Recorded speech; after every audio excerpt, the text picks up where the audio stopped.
যাদের সকাল সকাল অফিস থাকে অথচ হাতে একটুও সময় থাকে না, তারা এই ধরনের একটা সিম্পল মাছের ঝোলের রেসিপি ট্রাই করতে পারেন। এটা ঝটপট রান্নাও হয়ে যায়, আবার খেতেও হয় খুব সুস্বাদু। এখানে কাতলা মাছ নিয়েছি। কাতলা মাছকে নুন, হলুদ আর একটু লঙ্কার গুঁড়ো দিয়ে মাখিয়ে ভালো করে ভেজে নিচ্ছি। সকালে মশলাযুক্ত খাবারের পরিবর্তে এই ধরনের পাতলা ঝোল ট্রাই করতে পারেন। মাছগুলো ভাজা হয়ে গেলে ওই তেলের মধ্যে জিরে ফোড়ন দিয়ে দিচ্ছি।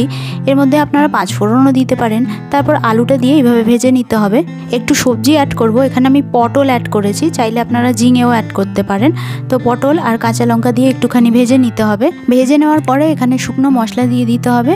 হলুদ, জিরের গুঁড়ো, নুন এবং আমি একটু লঙ্কার গুঁড়ো দিয়েছি। এটা কাশ্মীরি লঙ্কার গুঁড়ো, শুধুমাত্র ঝোলে কালার আনার জন্য ব্যবহার করেছি। 2-3 মিনিট মতন লো আঁচে রান্না করার পর জল দিয়ে দেবো।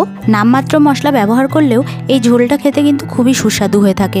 ঝোলটা ফুটে ওঠার পরে মাছগুলোকে দিয়ে দিতে হবে। এবার সবজি সেদ্ধ হয়ে গেলে নামিয়ে নিন এবং পরিবেশন করে ফেলুন।